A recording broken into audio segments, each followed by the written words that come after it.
Hello friends, welcome to editorial analysis by simplified civil services. आज October 29 को total 2 article discuss किए जाएंगे। First article जो discuss किया जाएगा वो है why will police station install DNA system. ये article criminal procedure identification act 2022 के बारे में है और इसमें हम डिटेल बातचीत करेंगे। नेक्स्ट आर्टिकल जो डिस्कस करेंगे वो है will QR code improve access to food labels. इसमें हम बार कोड और क्यूआर कोड का डिफरेंस करेंगे जो कि आपके प्री के पर्सपेक्टिव से काफ़ी इंपॉर्टेंट है।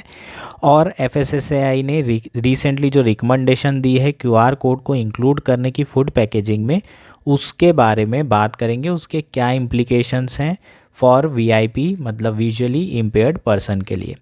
ये दोनों आर्टिकल अच्छे से डिस्कस किए जाएंगे। इसके साथ साथ अगर आपको कंटेंट समझ में आ रहा है, अच्छा लग रहा है, तो आप सब्सक्राइब कर सकते हैं, कमेंट कर सकते हैं, लाइक कर सकते हैं। आइए शुरू करते हैं एडिटोरियल एनालिसिस। हमारा फर्स्ट आर्टिकल है why will police stations install DNA system.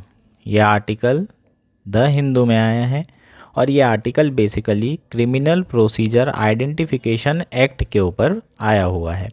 ये एक्ट 2022 में लाया गया था, पार्लियामेंट के द्वारा पास किया गया था। इस एक्ट ने रिप्लेस किया है आइडेंटिफिकेशन ऑफ प्रिजनर एक्ट 1920 जो कि ब्रिटिश एरा का एक्ट था। तो बेसिकली ये कॉलोनियल लेगेसी थी। आज के टाइम के हिसाब से नए एक्ट की ज़रूरत थी। सरकार ने एकदम नया एक्ट लाया जिसका नाम क्या है, criminal procedure identification act 2022।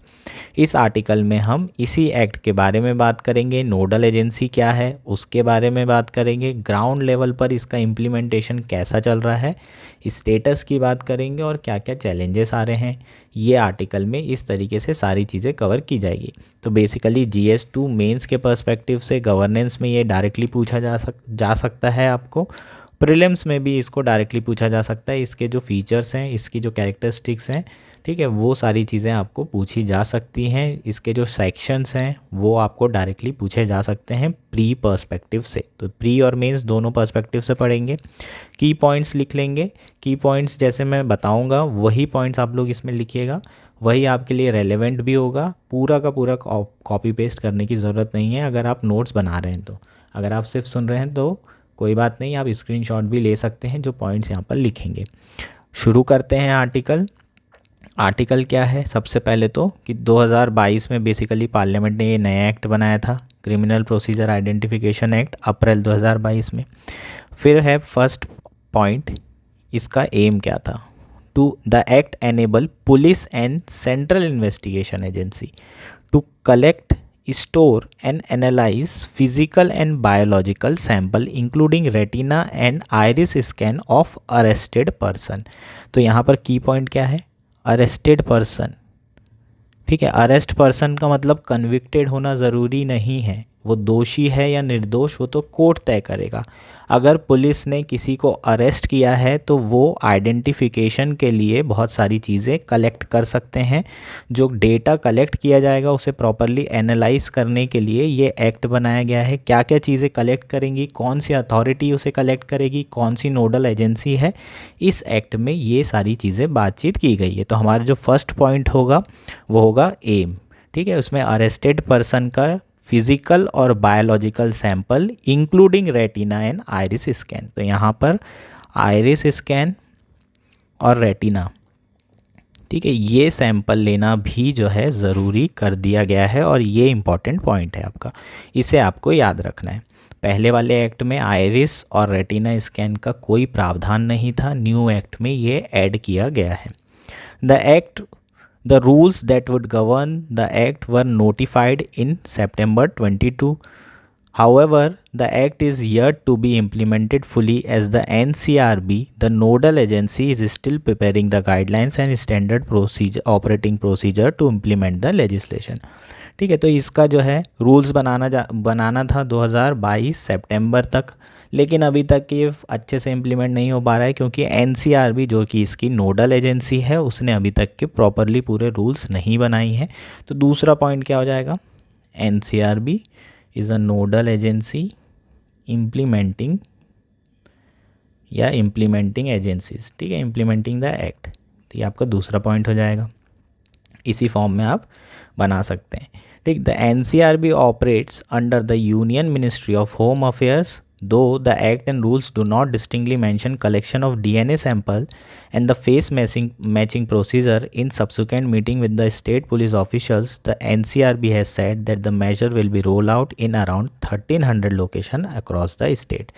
NCRB के बारे में बात की गई है, होम मिनिस्ट्री के अंदर आता है, ये आपको पता होना चाहिए प्री पर्सपेक्टिव से, डायरेक्टली कई बार मिनिस्ट्री पूछी जाती है बॉडीज़ की। CBI किसके अंदर आता है, ये आप बता सकते हैं क्या? CBI पर्सनल मिनिस्ट्री के अंदर आता है, होम मिनिस्ट्री के अंदर नहीं आता है। ये बहुत कॉमन मिस्टेक है जो बच्चे लोग करते हैं।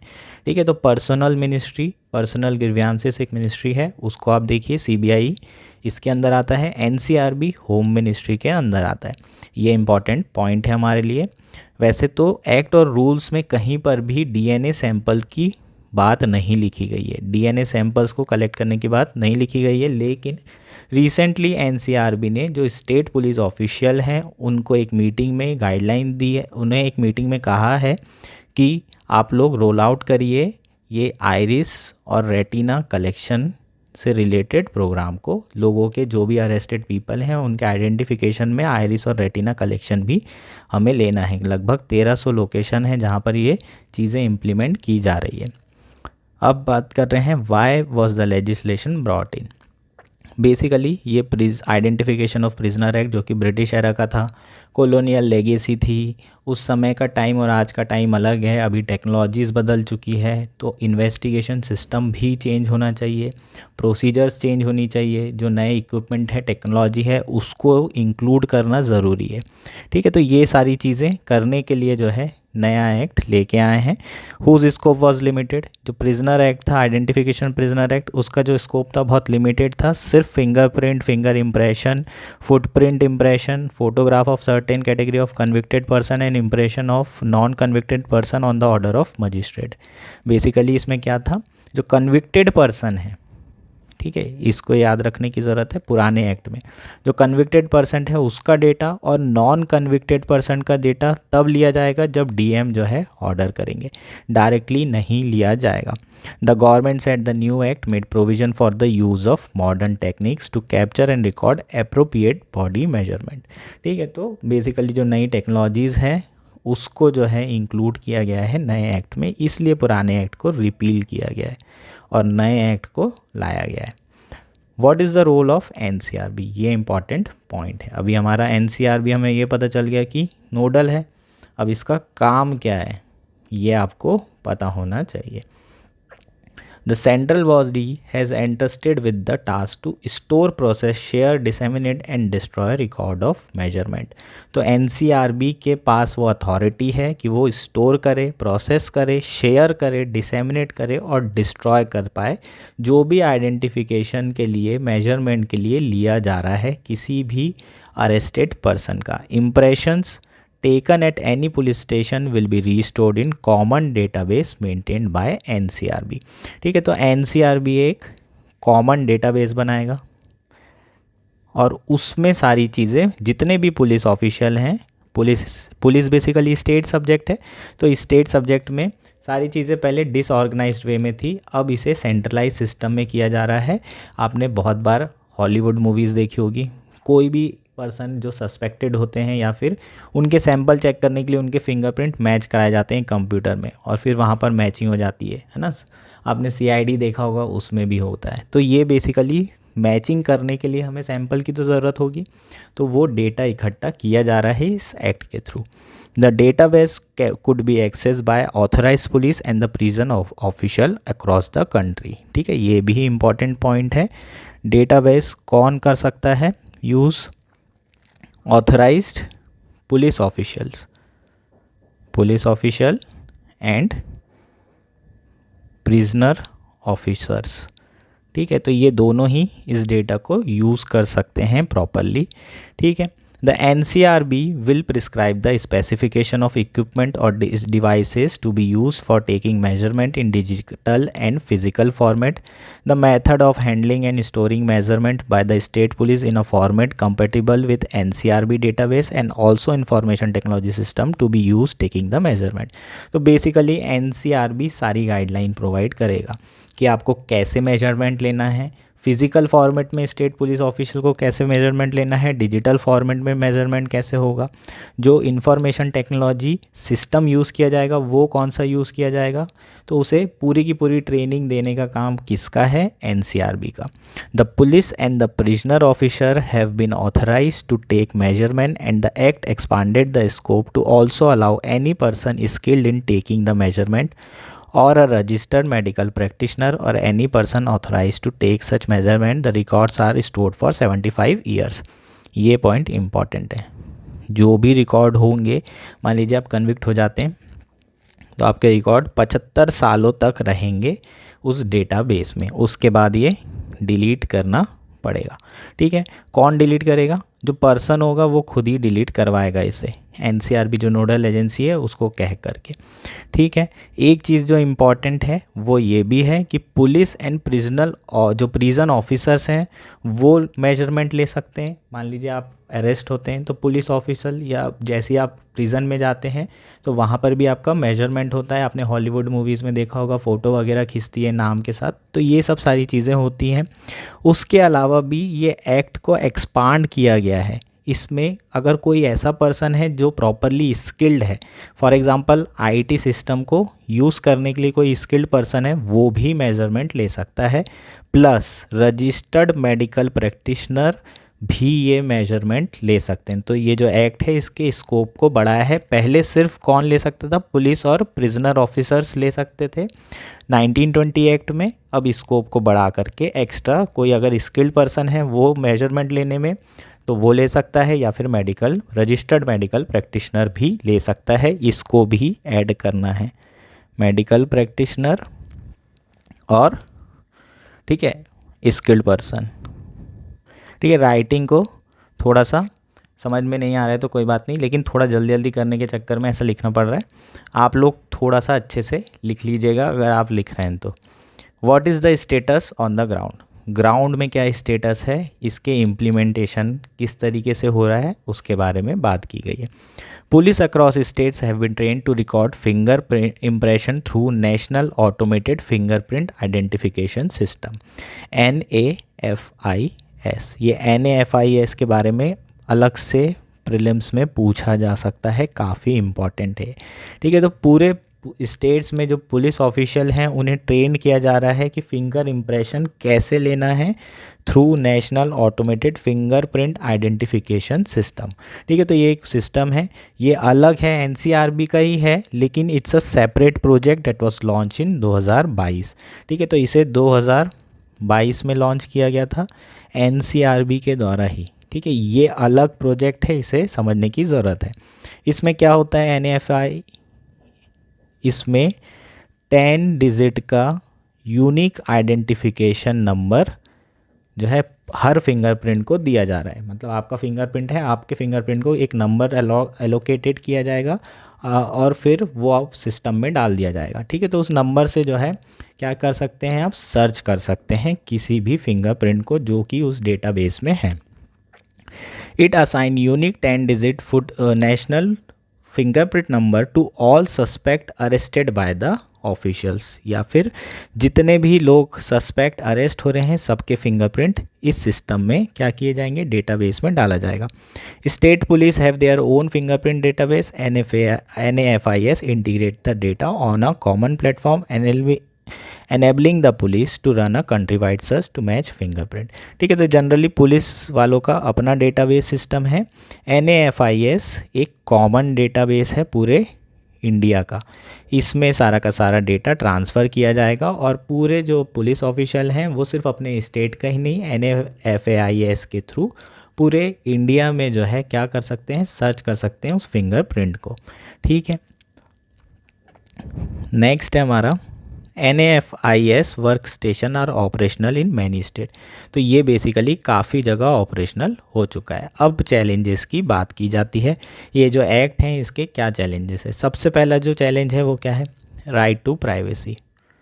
Under article 21 Puttaswamy case 2017 fundamental right है राइट टू प्राइवेसी, और लोगों का सिर्फ अरेस्ट होने पे, कन्विक्ट होने के बाद अगर आप डेटा लेते हैं तो समझ में भी आता है, लेकिन अरेस्ट होने पे अगर आप डेटा ले रहे हैं तो ये वॉयलेशन है डायरेक्टली फंडामेंटल राइट्स का।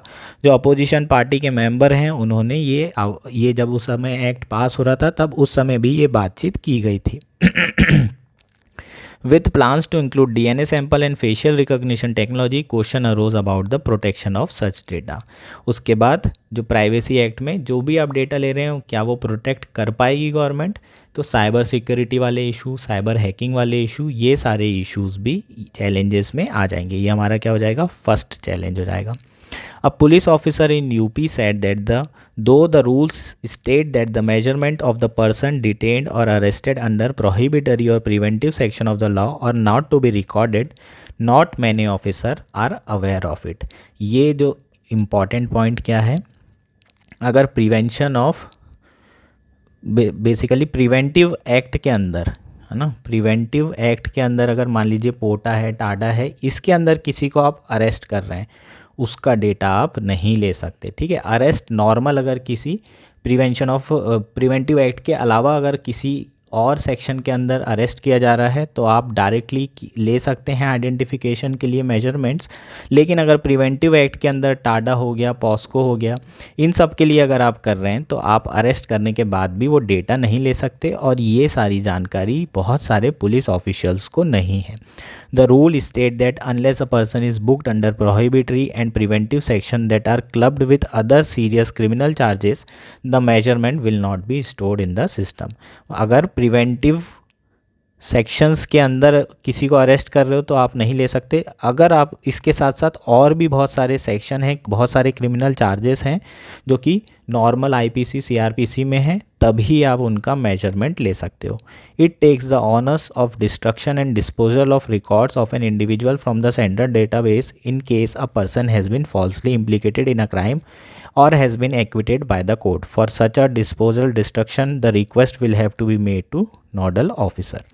आपका जो डेटा है, अगर मान लीजिए आप जेल से रिहा हो जाते हैं, अरेस्ट हो गए, आपका मेजरमेंट ले लिए, वो सारा का सारा डेटा डाल दिया गया, अब आप कन्विक्ट नहीं होते हैं, आप जो है रिहा हो जाते हैं, निर्दोष साबित होते हैं, तो जो ओनस होगा, जो जिम्मेदारी होगी वो नोडल एजेंसी की नहीं होगी, वो उस पर्सन की होगी कि इस डेटा को वो डिलीट करवाए। जबकि ये जिम्मेदारी किसकी होना चाहिए, नोडल एजेंसी की होना चाहिए। ये बेसिकली हमारे क्या थे, चैलेंजेस थे। ठीक है, तो ये चैलेंजेस हो गए। इसके अलावा और क्या है वो देख लेते हैं। The type of DNA samples that could be collected by the police have not been defined. एक और चैलेंजेस हमारा क्या हो जाएगा, जो DNA सैंपल हैं, किस किस तरह के DNA सैंपल लेने हैं वो अभी तक डिफाइन नहीं किए गए हैं पुलिस वालों के लिए। एक और चीज़ है, handling DNA sample require proper training, the storage is also concern, it is compulsory in offences registered under the protection of children from sexual offences act. However what is its scope in other crimes such as cheating and snatching is yet to be spelled out clearly. जो DNA sample है उसको लेना है ना, उसको collect करना, उसके लिए प्रॉपर ट्रेनिंग की ज़रूरत है जो पुलिस वालों के पास जनरली वो ट्रेनिंग जो है पुलिस वालों के पास नहीं है। दूसरा, स्टोरेज किस तरीके से किया जाएगा वो भी एक कंसर्न है। और जो थर्ड है वो जो छोटे छोटे क्राइम है, फॉर एग्जांपल चीटिंग है ना, स्नैचिंग, अगर आपकी चेन स्नैच कर ली तो क्या उसके लिए भी DNA सैंपल लेना है, वो भी क्लियरली स्पेल आउट नहीं किया गया है। हालांकि कुछ ऐसे ऑफेंसेस हैं, for example protection of children from sexual offences act, इसमें कंपलसरी लेना है, एक्ट में दिया हुआ है। In meeting with the state, NCRB has cautioned against the misuse of database by ensuring identification and deployment of appropriate safeguard, allowing only designated official to access the data in real time. हालांकि NCRB ने जो meeting हुई थी उसमें जो है caution किया है कि जो डेटा है उसे मिसयूज़ नहीं करना है। जो अथॉरिटी है, जो कॉम्पिटेंट अथॉरिटी है, डेजिग्नेटेड अथॉरिटी है, वही सिर्फ डेटा को एक्सेस कर सकता है। ऐसा भी हो सकता है, मान लीजिए आपका डेटा है और पुलिस ऑफिशियल ने आपका डेटा, ठीक है, आपके फिंगरप्रिंट जो है, आपका जो भी सैंपल है उनके पास रखा हुआ है और वो सैंपल क्राइम सीन में जाके रख दिया, तो आपको रॉन्गली इम्प्लीकेट भी किया जा सकता है। इसलिए ये बहुत बड़ा खतरा है, जो भी हम सैंपल लेते हैं पुलिस वाले ऐसा भी कर सकते हैं, इस चीज़ का डर है। तो उस डेटा का मिसयूज़ ना हो, इसलिए सिर्फ डेजिग्नेटेड अथॉरिटी और ऑफिशियल्स के पास ही ये पावर होगी कि वो उस डेटा को रियल टाइम में एक्सेस कर सकते हैं। हालांकि ये बहुत बड़ी प्रॉब्लम है। इंडिया के जो सिस्टम है उसमें तो बहुत बार पुलिस वाले जो है इस तरीके के केसेस आए हैं कि लोगों को गलत तरीके से इम्प्लीकेट या फंसाने का काम करते हैं। Another government official in the Northeast said connectivity is a huge problem and police in a small state have been unable to fulfill the requirement of secured internet lease line. जो last challenge है वो है internet connectivity का issue है, specially कहाँ पर, north east states में। तो जो आईटी सिस्टम है जिसके बेसिस पे सारा कलेक्शन होने वाला है, वो आईटी सिस्टम तो तभी चलेगा जब इंटरनेट होगा। तो ये हमारे क्या हो जाएंगे, सारे के सारे चैलेंजेस हो जाएंगे। ठीक है, तो ये चैलेंजेस आपको लिखने की ज़रूरत है। अगर मेंस में आता है तो चैलेंजेस भी आ सकते हैं आपको, अगर प्री में आएगा तो आपको सिर्फ फीचर्स आएंगे। ठीक है, तो ये हमारा क्या हो गया आर्टिकल। हमारा लास्ट आर्टिकल है will QR code improve access to food labels. ये आर्टिकल द हिंदू में आया है और GS2 मेंस के पर्सपेक्टिव से बहुत इंपॉर्टेंट है। हिडन हंगर से रिलेटेड अगर इशू आता है तो उसमें आप ये जो आर्टिकल है इसको मेंशन कर सकते हैं, जो इन्फॉर्मेशन इसमें दी है उसे मेंशन कर सकते हैं। इसके अलावा NCD हेल्थ से रिलेटेड इशू है, जो नॉन कम्युनिकेबल डिसीज़ है उसके कारण इंडिया में जो डेथ है वो बहुत तेज़ी से बढ़ रही है, कार्डियोवैस्कुलर डिसीज़ के कारण बढ़ रही है। प्रॉपरली ना खाना खाने के कारण, न्यूट्रिशनल रिक्वायरमेंट ना पूरी होने के कारण ये सारी प्रॉब्लम्स आ रही है। उस पर्सपेक्टिव से ये जो आर्टिकल है वो आपको हेल्प करेगा इन सारे आंसर्स में चीज़ें मेंशन करने के लिए, गवर्नमेंट इनिशिएटिव्स में ये सारी चीज़ें लिखने के लिए। प्री की बात करेंगे तो प्री के लिए स्पेशली क्यूआर कोड और बार कोड के बीच में डिफरेंस के बारे में हम बात करेंगे। ये बहुत समय से पेंडिंग है, आपको डायरेक्टली भी पूछा जा सकता है और दोनों के बीच डिफरेंस भी आ सकता है, तो इसको भी अलग से हम बात करेंगे। अब आर्टिकल की बात करते हैं। The FSSAI has recommended the inclusion of QR code on the food products for accessibility by visually impaired individual, stating that this will ensure access to safe food for all. ये basically क्या कह रहे हैं, FSSAI ने recently recommendation दी है कि QR code को include किया जाना चाहिए फूड पैकेजिंग में। मतलब फूड पैकेजिंग में इंक्लूड क्यों किया जाना चाहिए, ताकि ये इंश्योर किया जा सके कि जो विजुअली इम्पेयर्ड पर्सन है वो भी सारी इन्फॉर्मेशन जो फूड पैकेजिंग में लिखी रहती है, जो उन्हें वो देख नहीं सकते, प्रॉपरली पढ़ नहीं सकते, इसलिए QR कोड के थ्रू वो सुन पाएँ। ये रिकमेंडेशन क्या इंश्योर कर रही है, VIP लोगों का right to food, right to have informed decision making, कि उन्हें पता होना चाहिए कि वो क्या खा रहे हैं, इसलिए जो है ये सारी चीज़ें इंक्लूड करने की बात की गई है। तो अगर हम बात करें तो फूड पैकेजिंग में बहुत सारी डिटेल होती है, जैसे मैन्युफैक्चरिंग डेट होती है, एक्सपायरी होती है, साथ में इंग्रेडिएंट्स होते हैं। बताइए कितना फूड कितना प्रोटीन है पर्टिकुलर उस फूड में, कितना कार्बोहाइड्रेट्स हैं, कितने परसेंटेज, कितने ग्राम जो है आपके फ़ैट है, ये सारी चीज़ें लिखी होती है और यही सारी चीज़ों से आप इन्फॉर्म डिसीजन मेकिंग कर सकते हैं कि ये फूड आपके लिए हेल्दी है या फिर अनहेल्दी है। लेकिन ये प्रोविजंस VIP जो विजुअली इम्पेयर्ड पर्सन हैं उनके लिए नहीं हो सकते थे, क्योंकि वो पढ़ नहीं सकते थे, इसलिए QR कोड को लाने की बात की जा रही है। QR कोड हर पैकेजिंग फूड में इस्टेब्लिश करने की बात की जा रही है। तो ये बेसिकली हमारी न्यूज़ है। इसमें बेनिफिट क्या होगा, एक तो अलग अलग बेनिफिट होंगे। आज की जो मॉडर्न जनरेशन है वो पढ़ने में बिलीव नहीं करते, वो QR कोड को स्कैन करने में बिलीव करते हैं। जैसे ही जहाँ मिला UPI QR कोड है ना, बिल्कुल फटाफट अपना स्कैन कर दिया।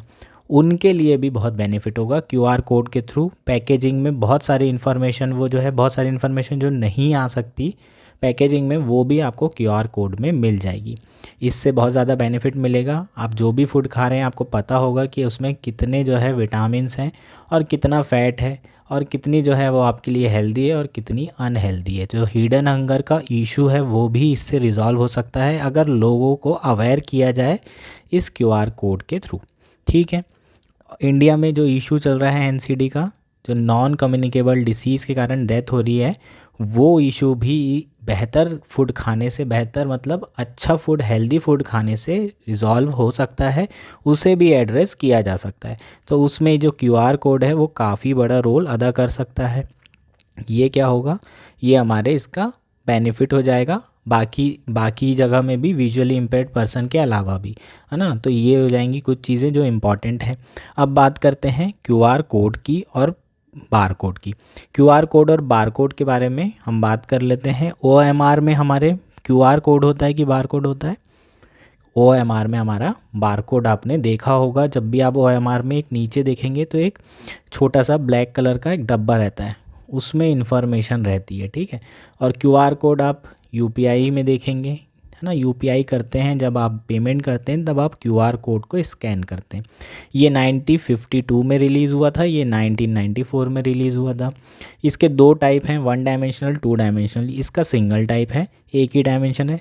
दोनों ही मॉर्स कोड टेक्नोलॉजी पे क्या है, बेस्ड हैं। दोनों ही मॉर्स कोड टेक्नोलॉजी के ऊपर बने हुए हैं। इसमें जो डेटा स्टोरेज है वो काफ़ी कम होता है, क्यूआर कोड में थोड़ा ज़्यादा होता है। बार कोड के कंपैरिजन में क्यूआर कोड में जो डेटा स्टोरेज है वो काफ़ी ज़्यादा होता है। अब जो मोस्ट इम्पॉर्टेंट पॉइंट है, इसमें जो डेटा आएगा वो हॉरिजॉन्टली होगा। इसका मतलब अगर आपने क्यूआर कोड को हॉरिजॉन्टली कुछ स्क्रैच कर दिया तो फिर इससे इन्फॉर्मेशन फैच करना पॉसिबल नहीं होगा। लेकिन इसमें जो डेटा होता है वो वर्टिकली और हॉरिजॉन्टली दोनों होता है। तो जब आप स्कैन करते हैं तो स्कैन ऐसे भी जाता है और ऐसे भी जाता है, ऊपर नीचे भी होता है, और राइट साइड और लेफ़्ट साइड भी होता है, हॉरिजॉन्टली भी और वर्टिकली भी। ये इंपॉर्टेंट इनका बीच का डिफरेंस है, इसे आपको याद रखना है। ये प्री पर्सपेक्टिव से काफ़ी इंपॉर्टेंट है।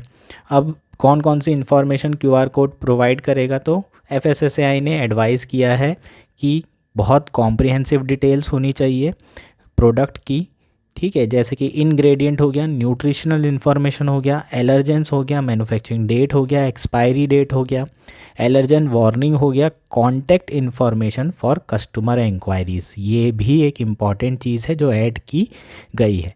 उसके साथ साथ क्यूआर कोड्स अकेले डालने से ऐसा नहीं होगा कि पहले से जो इन्फॉर्मेशन दी जा रही है राइटिंग में, है ना, जो प्रिंटेड इन्फॉर्मेशन है वो हटा दी जाएगी।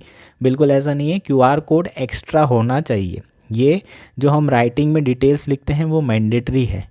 क्यूआर कोड अभी रिकमेंडेशन है, मैंडेटरी नहीं किया गया है। ये जो लेटेस्ट एडवाइजरी जारी की गई है, ये बेसिकली 2 रेगुलेशंस के अंदर जारी की गई है। FSSAI food safety and standard labelling and display regulation 2020 के अंदर, और right of a person with disability act 2016।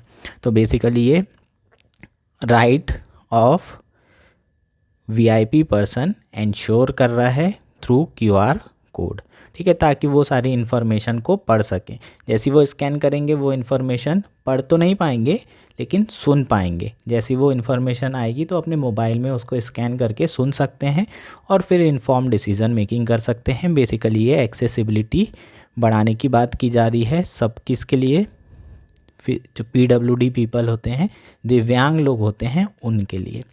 अब बात कर लेते हैं बाकी और कुछ।